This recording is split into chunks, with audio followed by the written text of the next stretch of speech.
the GoFundMe for Brian Mansell, which was created by Reckless Ben, taken down. Now, if you take a look at this community post that Ben posted a few hours ago, you see he says, they took down Brian's GoFundMe. I wish I could talk about it, but I'll go to jail if I do. So that tells me that Bricks and Minifigs is heavily responsible for the GoFundMe being taken down, because he says they took down Brian's GoFundMe, and he says if he talks about it, he'll go to jail. And obviously, as we know, Ben can no longer mention Bricks and Minifigs as a company, no longer name them, no longer critique them, all of that, at least until a temporary restraining order is lifted or altered in some way after the case actually starts and the hearing begins. So that being said, we can pretty safely assume Bricks and Minifigs was heavily involved with the takedown of the GoFundMe. My theory is that because of the temporary restraining order, Bricks and Minifigs possibly sent all of the illegal paperwork and submitted a request to GoFundMe, and GoFundMe actually obliged and listened to the request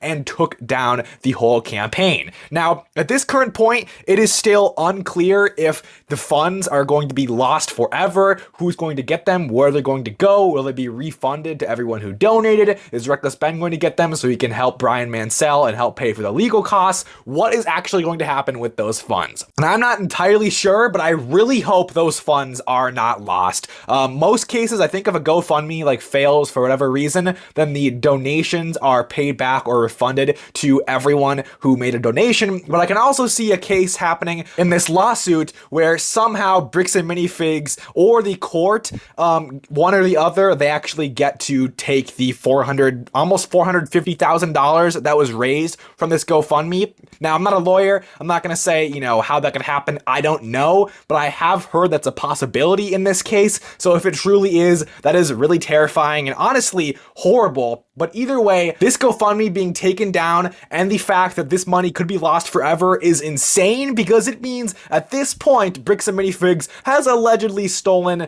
$650,000 total from an 80-year-old man. Yeah, not a great look. And obviously this is horrible for Brian Mansell, the Mansell family, for Reckless Ben, and for the entire movement. But at the same time, Bricks and Minifigs made a horrible choice doing this, because even if Bricks and Minifigs themselves somehow gains access to this money, I don't know how that works, but say worst case scenario, Bricks and Minifigs gets the 450K from the GoFundMe, then they still just committed business suicide, reputation suicide. It's over, because nobody's going to support Bricks and Minifigs after this. The common public opinion for the longest time revolving this situation was Bricks and Minifigs is bullying the little guy, silencing the little guy, censoring the little guy, threatening the little guy, doing anything possible to silence all opposition. So this whole David versus Goliath dynamic that's been going on here, this development certainly does not help that at all, does not help Bricks and Minifigs' reputation.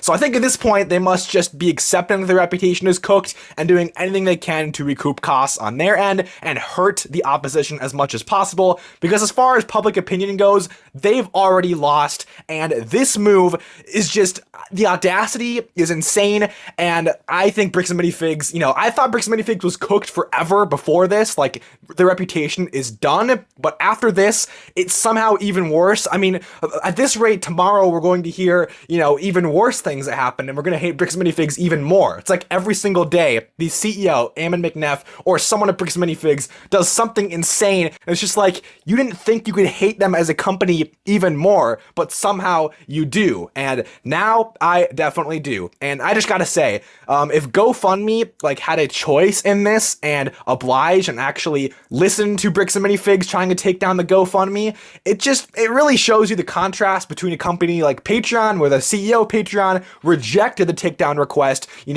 Bricks and Minifigs submitted for all the videos to be taken down from Patreon for Reckless Ben, and the CEO of Patreon said, no, we're not going to do that, and if you don't like that, you can sue us, Bricks and Minifigs. Whereas with this whole situation with the GoFundMe, it is the sheer opposite happening. It appears that GoFundMe has completely cooperated with whatever request that they received. Now, it's not clear how much of a choice they had. I'm not going to make any assumptions there, but one thing is clear from our perspective, it looks like one company stood up for the little guy and one company company didn't. And I gotta say, if you are a company that is not standing up for the little guy in this situation, being Ben, Brian Mansell, everyone on that side of things, then you're probably just digging your own grave as far as your company's reputation goes. But with that being said, let me know in the comments down below if I missed anything and your opinion on this whole situation. I'll see you all in the next video.